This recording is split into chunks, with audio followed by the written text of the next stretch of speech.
Welcome to Lafayette Park, home of the Harriet Hosmer statue of Thomas Hart Benton.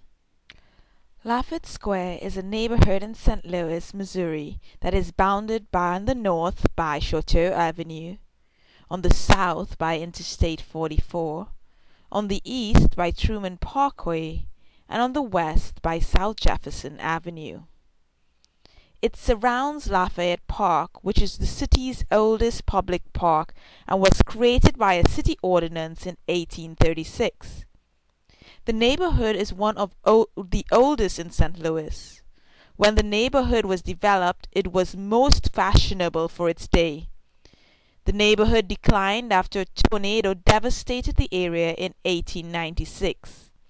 Later on, industrial encroachment and highway construction further weakened the neighborhood.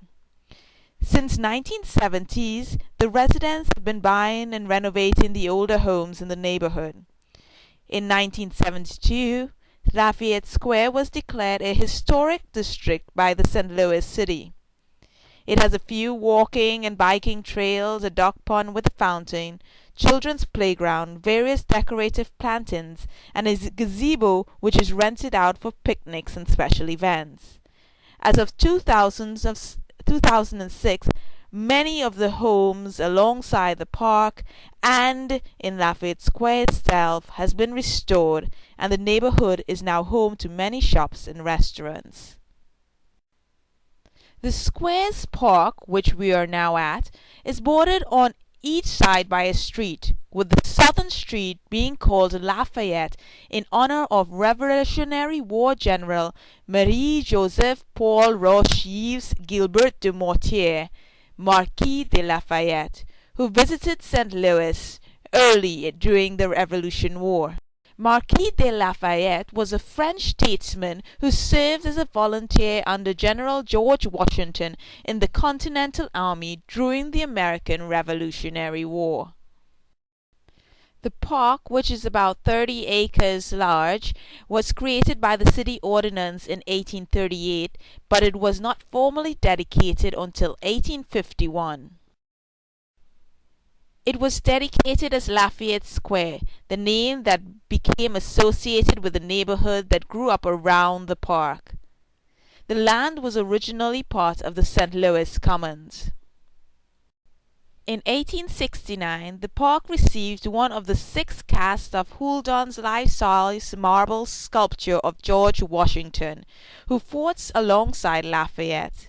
In the late 1860s, architect Francis Tunica's design won a competition to build an iron fence completed in 1869 around the square. This fence still stands here today. The Benton bronze was designed by sculptor Harriet Hosmer. In her studio in Rome, Italy, Hosmer had an army of workers helping her create the towering figure, according to Marianne Marty. It was first created out of clay, then cast in plaster, before being cast in bronze in Munich, Germany. It sat in Munich for many years as the American Civil War raged on. In 1868, the statue was brought to Lafayette Park and dedicated at a massive event which is estimated about 40,000 people attended. The Benton statue was the first public monument in the United States created by a woman and was the first monument west of the Mississippi. You can find other works of Hosmer. For example, her Beatrice can be found at the St. Louis Mercantile Library at the University of Missouri St. Louis, and here at Washington University's Mildred Lane Kemper Museum, her Enon can be found.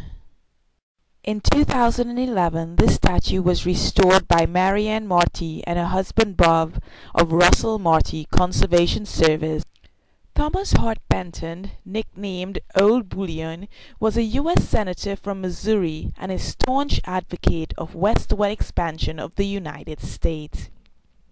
He served in the U.S. Senate from 1821 to 1851 and became the first member of the Senate to serve 5 terms.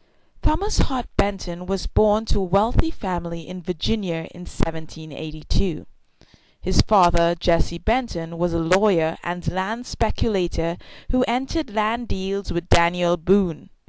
After his father's death, his mother took them to live in Tennessee Territory. Without any formal education, Benton studied to become a lawyer like his father, and before long was a rising figure on the frontier. He did, though, however, spend a small amount of time at the University of Carolina, Chapel Hill. In 1812, when the nation went to war, Benton volunteered his services to Colonel Andrew Jackson, who would later become President Jackson. Jackson would make Benton his aide-de-camp. In 1815, Benton started a new life for himself here in the Missouri Territory. He arrived in St. Louis and found a home with a prominent figure in town, Charles Gratois. He began a new law career in St. Louis.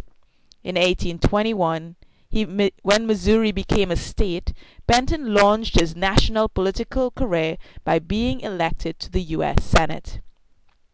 Benton married Elizabeth McDowell in 1821 as well. They would have 2 children, and in the meantime, Benton's political career took shape. In 1829, when Andrew Jackson became president, Benton became his chief supporter in the Senate. Benton's career took a downturn when he declared his opposition to slavery in 1849. Finally, in 1854, Benton's opposition to the Kansas-Nebraska Act led to his defeat in the Senate. His defeat ended an era and began a new period of conflict over the issue of slavery, which would shape Missouri and the whole nation. He died in 1856. A staunch advocate of westward expansion, Benton would alter the first Homestead Act. This act would allow for grants of land to anyone willing to work the land and live there for 5 years. Toward the same end, he advocated for the creation of a transatlantic railroad in order to expand travel and commerce throughout the nation. Benton's advocacy of westward expansion was for the benefit of all people, not just for the enrichment of a few. For this reason, he opposed such events as the Mexican-American War. Benton's support of hard-earned money, like gold and silver, earned him the nickname Old Bullion. Benton believed that the stability of hard currency over paper was important and advantageous to Western farmers. Benton's career took a downturn in 1849 when he proclaimed that his personal sentiments were against the institution of slavery. These cannons were part of a British warship that bombarded Mount Moultrie in Charleston Harbor, June of 1776, during the Revolutionary War. These guns were placed in the park by the Missouri Commandery of the American Legion. So the next time you're heading down Interstate 44 East, heading into downtown, take time to veer left. Get off at the Lafayette exit, take another left, and arrive on your right at Lafayette Park. It is a lovely park to spend the day at, to enjoy, and just in the middle of the bustle of the city, some peace and tranquility. Thank you for joining me on this short tour of Lafayette Park.